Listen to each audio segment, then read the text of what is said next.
What's up everybody, my name's Eldurz and I've recorded this video probably 17 times already, so let's hope number 18 works. So basically what today's video is about is I wanted to talk about myself and where I fit into the gaming community.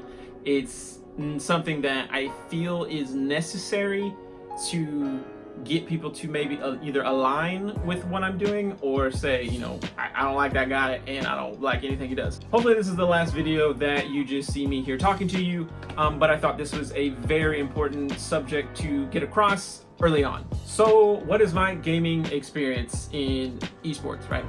So I kind of got interested in esports around the time that StarCraft Brood War was heading out, if that makes sense. I love that game. I played it a ton,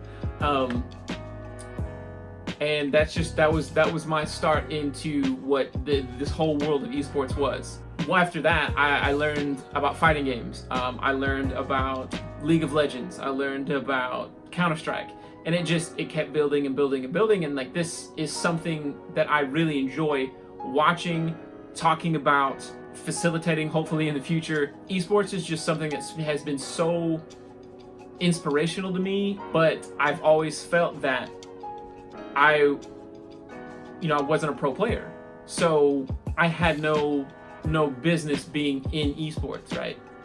So fast forward, StarCraft 2 releases, and in my head, younger Eldurz is super stoked. It's like, this is it. There's no way I can compete in Brood War. I get stomped online all the time. But this is StarCraft 2. It's a new game.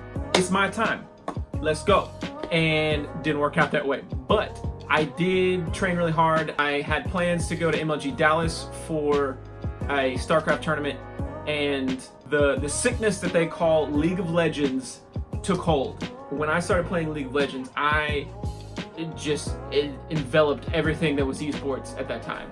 So I paid attention to everything. I started learning about fighting game tournaments and the whole FGC, and it was amazing. Like, it was something that I wanted to taste so bad, whether it be just being in a tournament, being a caster, anything. I just wanted to be in esports, but I felt like I wasn't worthy, I guess. So it kind of that crippled me for so long, right? Fast forward, I meet someone that is really into fighting games. When I met this friend, I started playing Super Street Fighter 4. And man, at that point, esports it just rose to a level that it just keeps rising every day. I started getting even more into fighting games, and then I started getting into my local scene. I started playing Super Smash Brothers, and I started playing Super Smash Brothers weekly. At that time, I was running a gaming YouTube channel. I ran it for about a year with a friend of mine. We ran across our local Smash scene, and it was over for me at that point. Like, I was like, yeah, this is it. I gotta do it. This is it. This is it for me. I can finally be in that esport, right?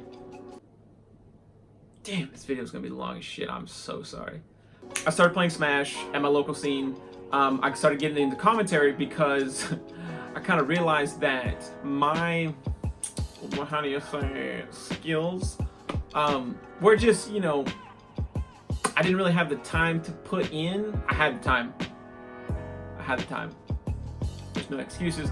I didn't put in enough time to be the esports player that I wanted to be.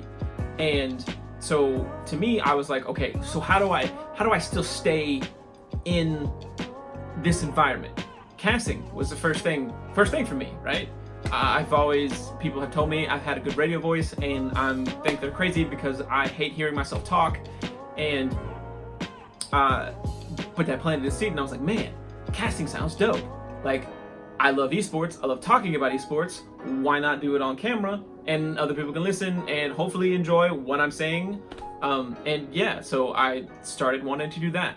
The venue that hosts the weekly Smash tournament was at approached me and wanted to have me cast an Overwatch tournament that they had going on there. And of course, obviously, I'm gonna say yes because it's esports. I love it, all of it. And I did a entire Overwatch bracket. And so I had that opportunity. I had an opportunity at our local FGC's King of Fighters tournament, and I got to cast a little bit on that. And it's been awesome. Like the opportunities that I've had through the YouTube channel I've got, and just the people that I know. I was with a company in Oklahoma City that was called RTZ Esports, and they had an esports arena. And I worked with them for a while to try to help the culture grow here, and it didn't take root fast enough. And they're no longer here, and I want esports to be here. I don't want to move somewhere. I want to start it here, and that's kind of where my tenacity, I guess, comes from. Is I know this is going to be so hard, especially in the area that I'm in. It's going to be rough, and I know that, and I'm so excited because I know people are going to benefit from it in the long run, because eventually it will be here. The roster, the roster will be stationed here, and people that can't travel at first, right? Because they're in this area, maybe have an opportunity to show up at tournaments and maybe upset somebody.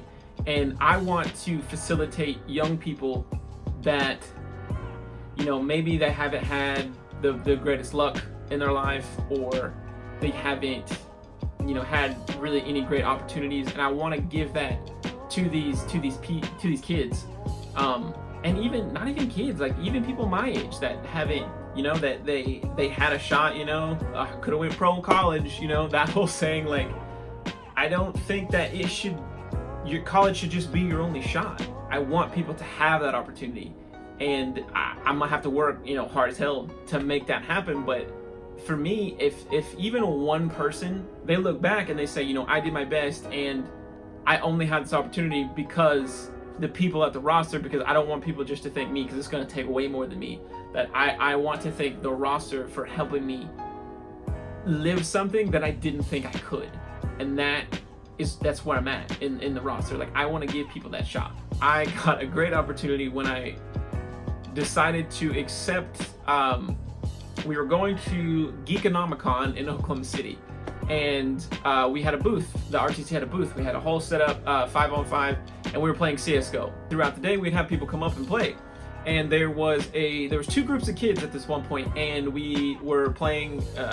It was me and then my co-star on the YouTube channel, and we both coached our own team. And I think that right there is what sold me on wanting to do this, because when I would help those kids, like, I think we ended up winning, but we were down for a little bit, and I seen it on their face, right? And just talking to those kids and like rallying them up and like getting them excited and be like, hey, like, don't lose focus. Like, yeah, we may be down, but like, let's keep going. We can win this.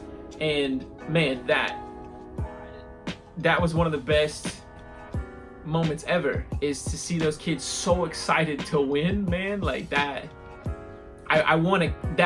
That's where my fire comes from. Is that one feeling? Like I want to feel that again. That felt great, and that was awesome. And it wasn't just for me. It was like seeing those kids so happy, and that was awesome. So that's where I'm at, and I'm gonna make it happen here in Oklahoma. So yeah, that's it. That's the end of this video. I felt the need to really explain that early, and to get kind of my headspace. I feel like when you see me, who am I, right? I'm not TSM Reginald. I'm not 100 Thieves Nate Shot. I'm not FaZe Banks. Like, I'm just a guy that really enjoys esports, and I kind of want to show everybody that not everybody's starting line's the same. I can't get the answer to that on HomePod.